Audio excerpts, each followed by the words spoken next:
Hello, everybody. Good morning, and welcome back to the Unhappy Hour. This is Brian Engelman here at the New American Media. Thanks for joining us. Click subscribe if you haven't on YouTube yet. Leave some comments. We have 6 years of shows. It's not just sports. It's politics. It's humor. It's interesting stuff. It's esoteric stuff. It's blah, blah, blah. A whole bunch of stuff. Check it out. Music convention coverage, etc. So this show today is going to be about the NBA free agent frenzy. So many moves are happening. To me, from an outsider's point of view, just kind of watching it all the chips fall into place, all the dominoes falling. Tetris pieces falling. That's the metaphor I was going for. It sure seems like the Golden State Warriors have locked up just about all the important pieces, and the Cavaliers have just been sitting there without a GM doing next to nothing besides maybe shipping Iman Shumpert away and maybe trying to trade away Kevin Love, maybe trying to trade away Kyrie Irving, and nothing happening. So we brought back Zak Baris, and we're going to talk about this. Zach, I want to go through, there are so many deals that have happened and gone through. I just kind of want to hit reset. I'm going to scroll through a bunch of them. Rajon Rondo, the Bulls waiving him. What are your thoughts there? I mean, honestly, the Chicago's rebuilding. They have no purpose for him at this point. Dwayne Wade's about to be bought out as well. Okay. Chicago's in full rebuild mode at this point. Full rebuild mode. Go for the top of the draft. Start this thing over. As you said, as we talked about earlier in the show, the NBA is either all or nothing. And the Bulls have been stuck in purgatory for years. When they realized they couldn't get over the Heat, and then you had Derrick Rose's injury, after winning over 60 games, being the number one seed in the East and not being able to win it all, you knew right then and there that they had no chance. They lost to the Bulls. They lost to the Heat, I remember, in 5 games when they were the number one seed.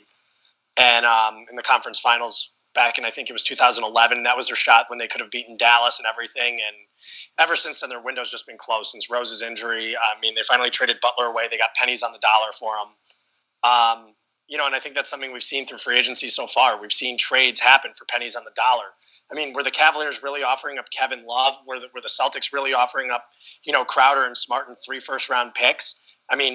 Was Kevin Pritchard really that ridiculous to not want to trade him to an Eastern Conference team, even though we won't be in competition for a minimum of 3 to 5 years? There's a lot to look at right now with Paul George being traded for literally pennies on the dollar. Paul George got traded for 20 cents. He got maybe 30 cents. Sabonis is worth a nickel and Oladipo is worth a quarter. What did Harden get? What did Harden got traded for a couple of quarters. But let's go along this real quickly. Looking at that trade, you got Oladipo who just signed a long-term deal in Oklahoma City. Might not even be worth the money. Presti, God forbid Westbrook and George leave at the end of the year. He now has tons of flexibility. He moved a decently bad contract in the process and just got back a superstar to possibly pair with Westbrook. And possibly for the future, that team could win close to 60 games next year. And then you're saying worst case scenario, if they both bolt, then you got nothing on the books and you can do a good rebuild. Yeah. It's a great deal for Sam Presti. And that's one of the things. That's why he's one of the top GMs in basketball. Presti's a great GM. He's made a couple of trades, I don't know if it's based on ownership.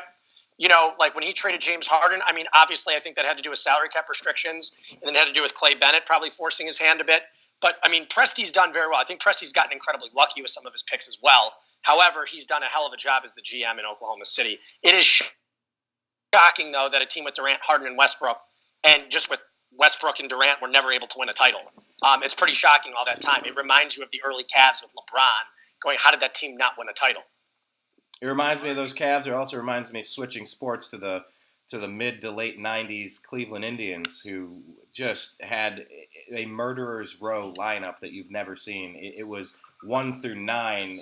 Paul Sorrento was hitting 9th and knocking in 35 home runs or whatever it was. Just insane that those teams with all that talent couldn't get it done. Anyway, continuing to bounce through the league here, Gerald Henderson getting waived by the Sixers. Thoughts? That's nothing. They went and signed Amir Johnson, and they went and signed J.J. Redick, both the one-year deals. Very good for their flexibility for the future. Go ahead and try to win now a little bit. You get the veteran presence from both of those guys. I don't love the Amir Johnson, but J.J. Redick at 1 year, $23 million, it's a win-win for them. Granted, he's making $23 million, but you have to spend the cap space, and you're getting a guy who's a veteran shooter who's very good at what he does, could really help balance that team together, a team that especially needs offense. And don't forget, Philadelphia is not going to be a very good team, but they're going to be fun as hell to watch with Ben Simmons and Markelle Fultz in the mix this year. And if Joel Embiid's healthy and Dario Saric, I mean, like, they're going to be fun as hell to watch. They're going to be one of my league pass teams this year. Nice. Okay. Well, yeah, I mean, you mentioned Jeff Teague bouncing around. What are your thoughts on him? Well, Minnesota, I think, has boosted themselves up to be probably the 6th seed in the West at this point, maybe even the 5th. At this point, I'm going still Golden State, San Antonio, or I'm going to go Golden State, Houston, San Antonio, Oklahoma City are the top 4 in the West. Outside of that, it all depends what Utah does with Gordon Hayward, because if Utah re-signs Gordon Hayward, they're obviously up there. They're only getting better. That's with Hayward in the mix. Obviously, Minnesota went from being a 30-win team, and you add Jimmy Butler to the mix, and you add Jeff Teague, who's definitely an upgrade over Ricky Rubio. I think Minnesota is going to be much better next year. I think people undervalue Jimmy Butler and how good he really is. I think he's a better player than Paul George. Okay. Talk about good players. Talk about John Wall. He's been offered, 4 years, 170? I believe so. If I were John Wall, I mean, he doesn't have to take it yet. It's an offer that's going to be on the table for a while. I think he wants to see the direction the Wizards are going in, and I don't blame him. Okay. What else? The Wizards are one of those. The Wizards are one of those teams right now that could be anywhere as high as the 2 seed in the East. I mean, we don't. The problem is right now is the East is so weak, and New York's only going to get worse when they waive Melo. Chicago's only going to get worse when they waive Wade, or when they buy them out. Buy them out. Let me rephrase that. And odds are both of those guys are coming to Cleveland at this point. Once their buyouts happen, and which again, Cleveland's going to go and clobber the East, and and they're going to get they're going to get the West. Now, obviously, 95% it's going to be Golden State. However, you never know about injuries, but based on healthiness, Golden State's going to win the West. But you never know. But I mean, Houston could challenge them. San Antonio could put up a fight. A healthy San Antonio could put up a fight. And even Oklahoma City is going to give them a challenge. I don't think Oklahoma City can beat them, but they'll give them a run for their money. What about the Timberwolves? Are they ready to give them a run? I don't think Minnesota's that ready. I mean, I think it all depends on the development of Andrew Wiggins, but I'm not sure how he's going to develop properly. I think he fits well with Jimmy Butler. Yeah, I was going to say because Jimmy Wiggins Butler needs to step up his game. Butler could lock it down. I mean, that veteran presence that's been there. He's been to those those deep playoff runs. He's very one-dimensional. Wiggins is very one-dimensional though in his game. He doesn't play defense. He's not a great defender. I project him to be a great defender. He just hasn't been. And he doesn't get any rebounds. He doesn't get any assists. He really he's a scorer, and that's it. Wasn't that one of the things that people talked about with Wiggins before he got traded was, his length and his range, he'll help defend the perimeter people, and you're looking at and that's not Kevin something he's Durant. done. It's something he's been incapable of so far. I mean, granted, he's young, and Thibodeau could help him, and I think Jimmy Butler in the mix definitely helps him as well, but I don't know how he's going to develop. And then putting Butler back with Thibodeau? I'm a little disappointed in him, honestly. Butler back with Thibodeau, you think that's a pretty good I think it's a great move. I mean, I don't know if it's great for the longevity of his career. However, it's a great move in the presence. All right, fair point. Maybe they could have an honest talk in the offseason. Talk about the Clippers here. The Clippers have signed Blake Griffin. What was it, 5 years, 173? So I don't like the move at all. I mean, you're going because you lost a franchise player in Chris Paul, and you're trying to, keep your franchise stable. The Clippers have a new arena coming up soon. And now you've just signed a guy who plays 50, 60 games a year and is never healthy to a 5-year, $173 million deal, taking up all your cap space. Great. Yeah, Clippers doing Clipper things. That was one of the quotes in the... Oh, by the way, for everybody who's not linked up with us on Facebook, do a search for The Unhappy Hour Sports Show. It's a private group. If we can confirm you're either a fan of the Indians, Cavs, Browns, or Buckeyes, we will let you into the club. But yeah, one of the quotes when we posted that story when it was breaking, I forget who said it. Sorry, guys. But they said, Clippers doing Clipper things. I mean, and really I want to also, in the group, people have been talking a lot about DeMarcus Cousins. DeMarcus Cousins is not coming to Cleveland. New Orleans is building around him. And Cleveland, and DeMarcus Cousins would never slow the pace down of the Golden State Warriors. That's exactly what the Cavaliers need to do is, the problem is Golden State plays too quickly to have a guy like DeMarcus Cousins. DeMarcus Cousins plays an incredibly slow pace, which makes you wonder about the fit with Anthony Davis as well. Just the reason I bring it up is people keep posting about DeMarcus in the group, and it's driving me nuts. It's all right. But that's fine, because people will keep talking about these things until they resolve themselves or not. And playing the what-if game, it's one of the most fun things to do in sports. What if, things would have shaken out differently. What about Tony Snell and the Bucks?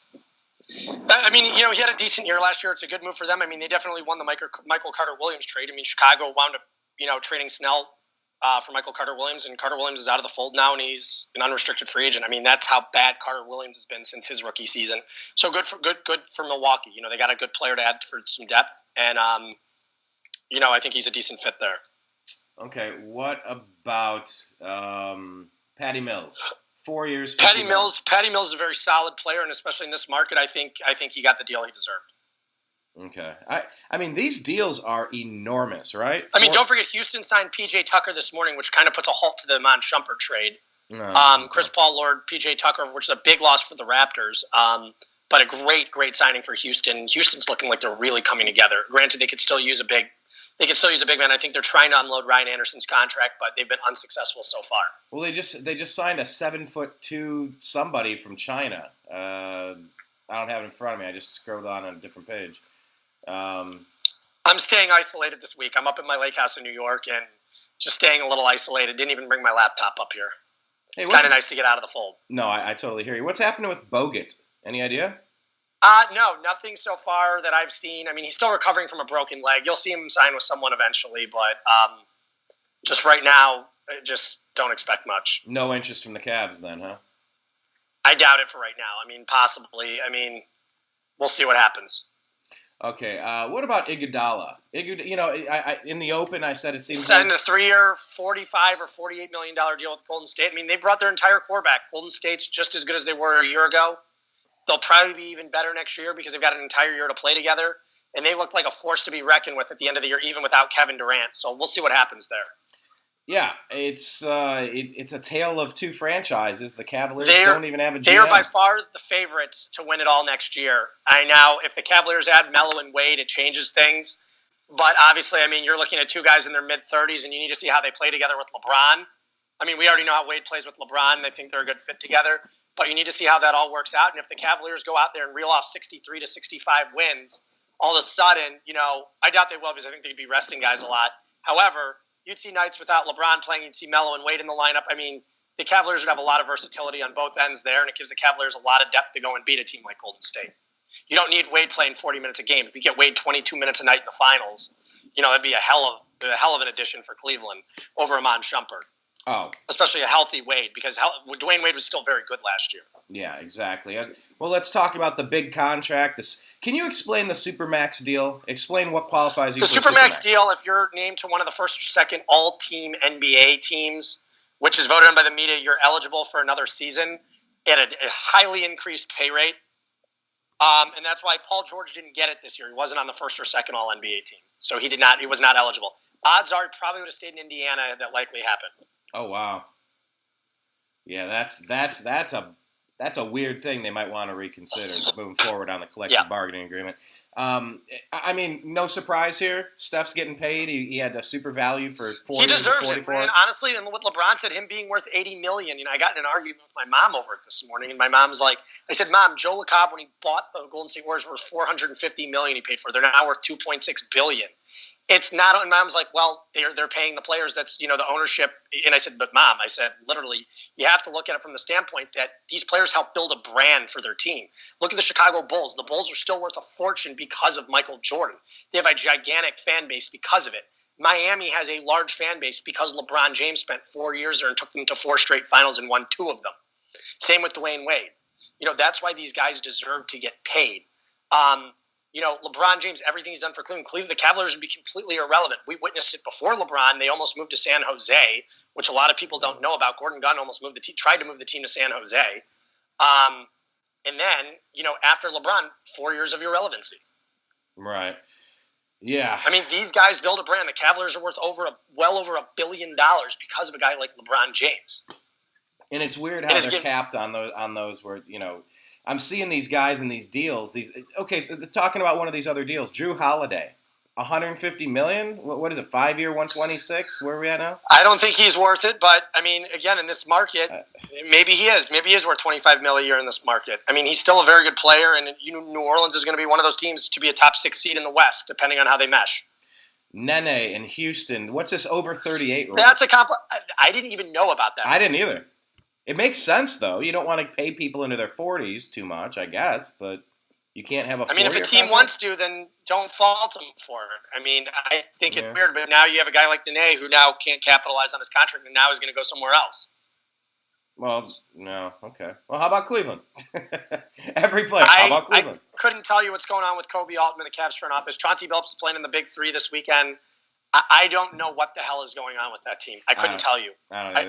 And, Brian, I'm very usually plugged in with them. I could not tell you what's going on right now. Well, we'll try, coming up here, get plugged I'll back get some in. insight within the next 3 days. I haven't been able to I haven't had the opportunity to reach out yet due to the busyness of the situation, but that's fine. Well, it's usually I know what they're going to do, and I'm pretty plugged in on what they're planning on doing. I couldn't tell you what they're going to do in the slightest right now. Well, I mean, I don't know who's running the team either. So when you don't, Kobe Altman is right now, but I don't know who's calling off the signings. Is it Kobe? I don't know if Dan Gilbert's signing up. I have no clue what's going on right there. I have no clue how the structure is working right now. David West, league minimum, back with the Warriors again. Another valuable signing for them. I mean, they are really coming at it hard. Golden State is putting their core back together, and props to Bob Myers for doing that, and props to Joe LaCob for spending the money. Man, I mean, Michael Carter Williams 2.7, like that's nothing. What team did Carter Williams go to? He's on the Hornets. That's a good signing for them. I mean, maybe he can regain what he's done, but I mean, he still isn't a very good player. I mean, his rookie season in Philly was great. He put up big numbers, at least, I want to say. He wasn't great. He put up big numbers. But he's really never developed since. He's actually totally regressed since his rookie season. Maybe Michael Jordan and Buzz City. That's for you, Greg Moore. By the way, Greg Moore, where's your Greg Time episode? We're all waiting to see it. Buzz City. All those hardcore, diehard Charlotte fans that all root for Steph Curry. Langston Galloway with the Pistons, $21 million for 3 years. You like him? I mean, again, in this market, $7 million is nothing. What about Amir Johnson? You like him? I think it was $11 million for 1 year in Philly. Yes, it was.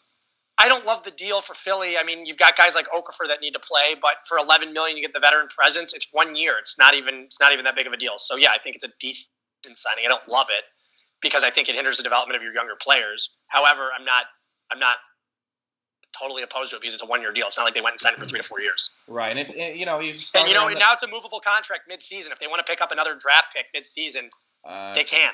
That's a good point. Now you've bought a trade asset essentially. What about Jose Calderon? This is the big move. I don't love the signing. I think Darren Williams is a better player than Jose Calderon. But did Williams want to come back? I don't know what the deal is. Again, I have no clue what's going on right now. All I know is he moved out right after the NBA Finals from the 9. Oh, he moved. Sorry, your connection broke up right there. You said he moved out. He moved out right at the 9, right after the NBA Finals. Okay, well, I mean, how old is Darren? He's an older guy. I mean, I don't know how much longer he's going to play. He's in his 30s. Well, I see LeBron playing in the 50s, by the way. All right, anything else to report? I think that's all for right now. If we can go later, we can go later if we have to. Something happens. Yeah, let's do that. This is just a good recap. I got to run today as well, but okay.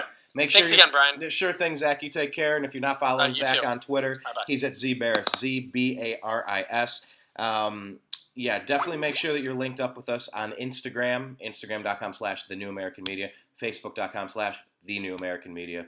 On Twitter, we're at American_media_. That's American_media_. What else? Patreon.